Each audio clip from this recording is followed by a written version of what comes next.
अस्सलाम वालेकुम एवरीवन, कैसे हैं आप सब। आई होप आप सब ठीक होंगे। मैं भी बिल्कुल ठीक हूँ। रमज़ान मुबारक हो आप लोगों को बहुत बहुत। और इसके अलावा रमज़ान में सहरी का टाइम हो चुका है और आज मैंने पहली सहरी बनाई है और बहुत ज़्यादा खुशो खुशू के साथ, और यही दुआएं की हैं कि अल्लाह पाक हम सब लोगों को रमज़ान की बरकतें दे, रमज़ान की नेमतें दे। और रमज़ान में अल्लाह पाक से दुआ मांगनी चाहिए कि अल्लाह पाक हम लोगों को अगला रमज़ान दिखाए और सेहतमंद ज़िंदगी अता फ़रमाए।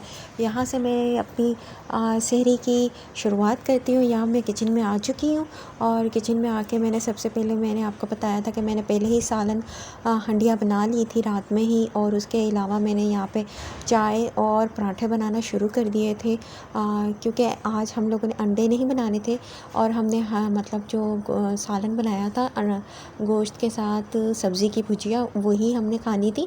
तो यहाँ पे मैंने पराठे बनाने की तैयारी शुरू कर दी थी ताकि पराठे बन जाएं जल्द से जल्द और उसे टाइम ना लगे। इसलिए मैं 4 बजे उठ गई थी सुबह में और यहाँ पर आटा गूंदा हुआ था और यहाँ पे मुझे बनाने थे 3 से 4 पराठे बनाने थे और साथ चाय बनानी थी।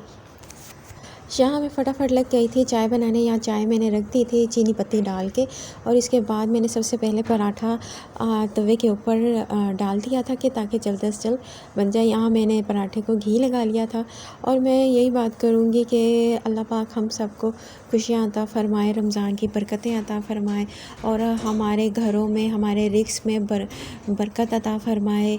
अल्लाह पाक से यही रमज़ान में दुआएं मांगनी चाहिए और अपने दिल साफ़ रखने चाहिए सबसे। यहाँ मैंने अपना पराठे बनाना शुरू कर दिए हैं अपने अब्बू और भाई के लिए, क्योंकि उन लोगों ने भी रोज़ा रखना था और अल्लाह पाक हर किसी को रोज़ा रखने की तौफीक दे, क्योंकि ये फ़र्ज़ हैं, लाज़मी रखने हैं और अल्लाह पाक सबको सेहत दे, तंदुरुस्ती दे।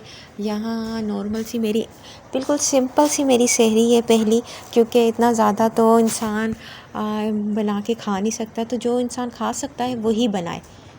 नेक्स्ट डे मैंने प्लान बनाया था कि मैं हलवा पूड़ी खाऊंगी, क्योंकि माइंड में होता है कि हलवा पूड़ी बनानी है तो पहले ही उसका सारी चीज़ें बना लूँगी और फिर उसके बाद स्टेप बाय स्टेप उस टाइम इतना ज़्यादा सहरी के टाइम मुझे नहीं करना पड़ेगा और हलवा पहले ही बना लूँगी, पूड़ियों का आटा भी पहले ही गूँध लूँगी। जिस तरह मैंने आटा इसका भी पहले ही पराठों का गूँध लिया था ताकि प्रॉब्लम ना हो, क्योंकि काफ़ी सारे लोग जो उसी टाइम गूँथते हैं तो बहुत प्रॉब्लम होती है। मेरे ख्याल से सारे जितने भी लोग होंगे सहरी में फ़र्स्ट टाइम वो लोग पहले ही गूँथ के रखेंगे। क्योंकि मेरी छोटी सी बेबी है तो वो सो जाती है तो मैं भी उसके साथ सो जाती हूँ।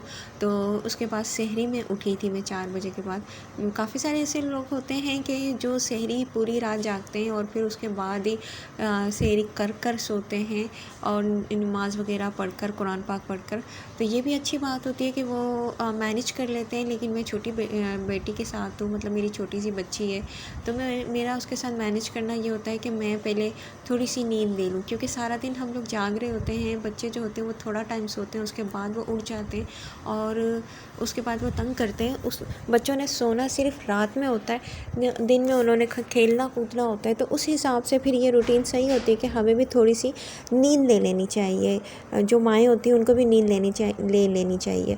तो यहाँ पे मेरे पराठे वगैरह बन गए थे सारे और चाय भी मेरी ऑलमोस्ट डन हो गई थी। तो ये मुझे बड़ी खुशी थी कि मैं पहले रमज़ान में टाइम पर उठ गई हूँ और मैंने अपनी जो थी सहरी वो कंप्लीट बआसानी तैयार कर ली। इसके बाद जल्दी जल्दी मैंने चाय वगैरह निकालना शुरू कर दी थी कप वगैरह में के टाइम, मतलब कि उसके बाद पानी वगैरह भी पीना होता है और इस दही वगैरह भी खानी होती है, तो टाइम थोड़ा बहुत मिल जाए रोज़ा रखने के लिए और इतनी पेट में गुंजाइश हो के हम आगे थोड़ी बहुत जो दही और जो पानी होता है वो पी लें, क्योंकि फ़र्स्ट टाइम जो होता है ना बड़ा मुश्किल होता है सारी चीज़ों को मैनेज करना, फिर तो रूटीन बन जाती है। यहाँ पे मैंने चाय वगैरह निकालना शुरू कर दी थी। उसके बाद सारे सहरी के बाद मैंने बर्तन वगैरह वॉश कर लिए थे, लेकिन वीडियो नहीं बनाई थी। और यहाँ पर आकर चूल्हा वगैरह भी लास्ट में मैंने इसे साफ़ कर लिया था कि जब अफ्तारी का टाइम होगा तो फिर मुझे प्रॉब्लम होगी। ऑयल वगैरह गिरा हुआ होता है, चाय के कतरे ड्रॉप्स वगैरह यहाँ पे गिरे होते हैं तो वो सही नहीं रहते। जब तक मेरी जो छोटी सी बेबी है वो सोई हुई होती तो मैं कहती हूँ कि मैं सारे काम कर लूँ और उसके बाद मुझे कोई प्रॉब्लम ना हो। यहाँ पे मैंने स्टोव जो चूल्हा है ये जो बिल्कुल न्यू है, ये कैनवुड का है। इसे आप लोगों से गुजारिश है मेरी, अगर आप लोगों को मेरा व्लॉग ज़रा सा भी अच्छा लगता है तो प्लीज़ इसे लाइक कमेंट शेयर कीजिए और अपनी दुआओं में याद रखिए। और आप लोगों को रमज़ान मुबारक अगेन बोलूँगी कि मुबारक हो बहुत बहुत। तो जनाब मेरे व्लॉग को एंड तक देखिएगा, सब्सक्राइब कीजिएगा, लाइक कीजिएगा, शेयर कीजिएगा। मिलते हैं अगले व्लॉग में, तब तक के लिए अल्लाह हाफिज़, अल्लाह निगहबान।